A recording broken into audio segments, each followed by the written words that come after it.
जय हिंद दोस्तों, स्वागत है आप सभी का हमारे चैनल पर। इस वीडियो के माध्यम से आज हम समझेंगे कि दो आईएएस ऑफिसरों के बीच अंतर को। एक आईएएस ऑफिसर है जो डिस्ट्रिक्ट कलेक्टर या डिस्ट्रिक्ट मजिस्ट्रेट के पद पर नियुक्त है, जबकि दूसरा आईएएस ऑफिसर है वह किसी नगर निगम, जिसको इंग्लिश में म्युनिसिपल कॉरपोरेशन बोला जाता है, उसका कमिश्नर है। तो दोस्तों, इन दोनों को मिलने वाली फैसिलिटीज़ और सैलरी और पावर में क्या क्या अंतर होते हैं। सबसे पहले अगर हम बात करें कि नगर निगम क्या होता है या म्युनिसिपल कॉरपोरेशन क्या होता है, ये दोस्तों शहरी स्थानीय सुशासन का एक निकाय है।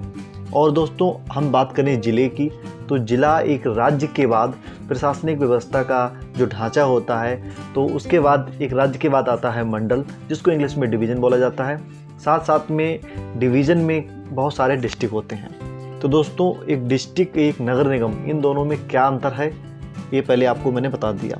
अब बात करते हैं कि एक आईएएस ऑफिसर जो डिस्ट्रिक्ट कलेक्टर और एक आईएएस ऑफिसर जो नगर निगम या म्युनिसिपल कॉरपोरेशन का एक कमिश्नर है।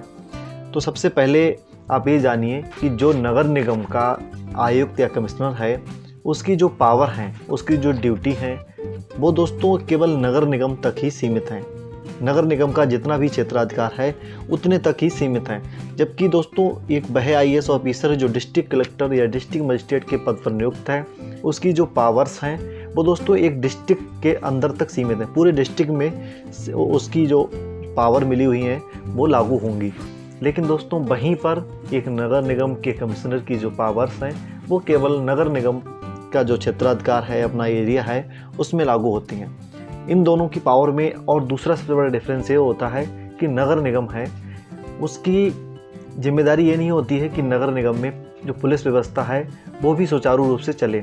जबकि एक डिस्ट्रिक्ट में जिसके हाथ में डिस्ट्रिक्ट का प्रशासन होता है, उसकी ये भी जिम्मेदारी होती है कि ज़िले में पुलिस व्यवस्था भी सुचारू रूप से चलनी चाहिए। तो एक आईएएस ऑफिसर जो डिस्ट्रिक्ट कलेक्टर है, उसकी जिम्मेदारी रहेगी कि पूरे ज़िले में पुलिस व्यवस्था भी सही से चले, लोगों को जो पुलिस के द्वारा सुविधाएं दी जाती हैं वो अच्छी तरीके से मिलें। जबकि एक आईएएस ऑफिसर जो नगर निगम का कमिश्नर है, उसकी जिम्मेदारी ये नहीं होगी अपने नगर निगम के क्षेत्र के अंदर भी। दोस्तों, अब इसके बाद बात करेंगे सबसे मेन डिफरेंस के बारे में। एक आईएएस ऑफिसर डिस्ट्रिक्ट कलेक्टर या डिस्ट्रिक्ट मजिस्ट्रेट जब बनता है, जब वह अपने सर्विस पीरियड में कम से कम 6 साल या 5 साल काम कर लेगा। वहीं दोस्तों, एक आईएएस ऑफिसर किसी नगर निगम का कमिश्नर तब भी बन जाएगा जब वो 2 साल अपने सर्विस पीरियड में काम कर लेगा। लेकिन तभी दोस्तों, इनकी दोनों को मिलने वाली जो सैलरी होती है उसमें भी बड़ा डिफरेंस आ जाता है, क्योंकि एक जो आईएएस ऑफिसर डिस्ट्रिक्ट कलेक्टर बना हुआ है वो कम से कम 6 साल या 5 साल अपने सर्विस पीरियड में काम कर चुका है। वहीं पर जो नगर निगम का आयुक्त बना हुआ है या कमिश्नर बना हुआ है, वो दोस्तों कम से कम 2 साल या 3 साल ही काम कर चुका होगा। तो इसलिए अगर यही सेम कंडीशंस है, तब दोस्तों इन दोनों की सैलरी में भी बहुत बड़ा डिफरेंस होगा। अगर हम एक अप्रोक्स की बात करें तो एक जो आईएएस ऑफिसर डिस्ट्रिक्ट कलेक्टर या डिस्ट्रिक्ट मजिस्ट्रेट बन जाता है, उसकी सैलरी कम से कम 1 लाख के आसपास पहुंच जाती है।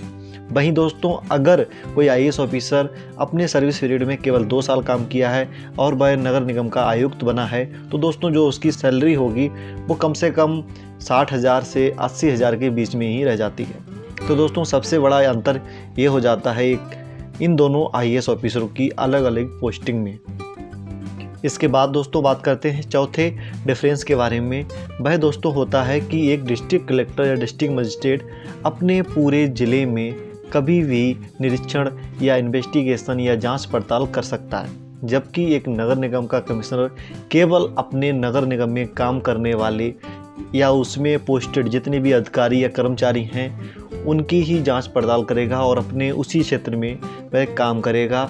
साथ में किसी के खिलाफ उसके लिए कार्रवाई करनी हो तो केवल वह नगर निगम में काम करने वाले लोगों के खिलाफ ही कार्रवाई कर सकता है। जबकि एक डिस्ट्रिक्ट कलेक्टर या डिस्ट्रिक्ट मजिस्ट्रेट अपने पूरे ज़िले में उसके लिए जो शक्तियां दी गई हैं, जिन लोगों को सस्पेंड करने की या जिन लोगों के खिलाफ कोई भी कार्रवाई करने की, तो वो पूरे ज़िले के स्तर पर कर सकता है। जबकि नगर निगम कमिश्नर केवल अपने नगर निगम में काम करने वाले अधिकारियों या कर्मचारियों के खिलाफ ही। तो दोस्तों, मैं आशा करता हूँ आप अच्छी तरीके से समझ गए होंगे।